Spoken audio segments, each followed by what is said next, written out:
Assalamualaikum warahmatullahi wabarakatuh. Om Swastiastu, Namo Buddhaya. Salam dan salam sejahtera untuk kita semua. Nah, di sini saya akan berbagi terkait dengan metode penelitian sulit. Nah, lebih khususnya antara perbedaan metodologi penelitian hukum empiris dan metode penelitian hukum normatif. Nah, pertama-tama kita harus mengetahui bahwa dalam melakukan suatu penelitian hukum tidak terlepas dengan penggunaan metode penelitian sendiri, karena setiap penelitian apa saja pasti menggunakan metode untuk menganalisa suatu permasalahan yang diangkat. Menurut Soejono Sukanto bahwa penelitian merupakan suatu kegiatan ilmiah yang didasarkan pada metode sistematika dan pemikiran tertentu yang bertujuan untuk mempelajari suatu beberapa gejala hukum tertentu dengan jalan menganalisanya. Kecuali itu, maka juga diadakan pemeriksaan mendalam terhadap fakta hukum tersebut untuk kemudian mengusahakan suatu pemecahan atas permasalahan yang timbul di dalam gejala yang bersangkutan. Seperti yang telah saya ungkapkan sebelumnya, bahwa penelitian itu mempunyai berbagai kategori. Di antaranya adalah metode penelitian yang berdasarkan pada fokus kajiannya, yaitu terbagi menjadi 3 bagian, yakni metode penelitian hukum normatif. Nah, di sini metode penelitian hukum jenis ini juga biasa disebut sebagai penelitian hukum doktriner atau penelitian perpustakaan. Nah, dinamakan penelitian hukum doktriner itu karena penelitian ini hanya ditunjukkan pada peraturan-peraturan tertulis, sehingga ini sangat erat hubungannya pada perpustakaan, karena akan membutuhkan data-data yang bersifat sekunder pada perpustakaan.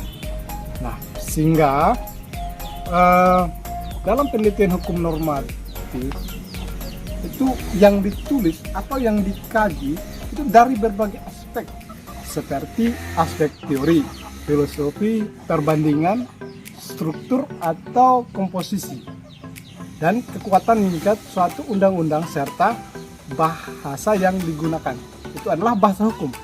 Nah, sehingga kawan-kawan kita dapat menyimpulkan pada penelitian hukum normatif mempunyai cakupan yang luas. Ya, saya ulangi,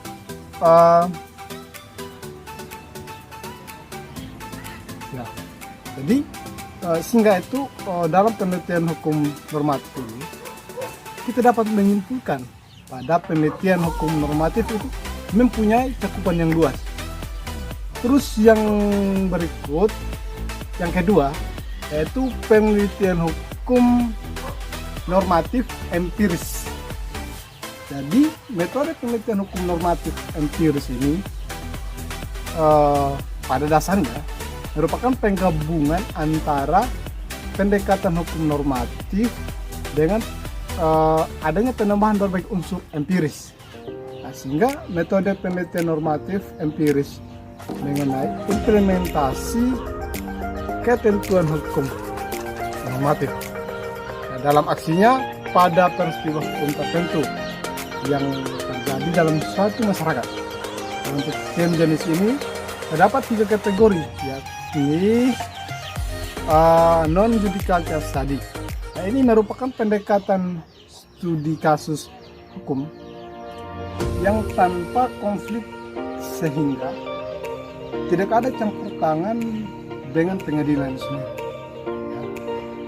Ya, non-judicial case study ini bahwa merupakan pendekatan studi kasus hukum yang tanpa konflik, sehingga tidak ada campur tangan dengan pengadilan. Terus yang berikut, judicial case study. Nah, ya, pendekatan judicial case study ini merupakan pendekatan studi kasus hukum karena konflik, sehingga akan melibatkan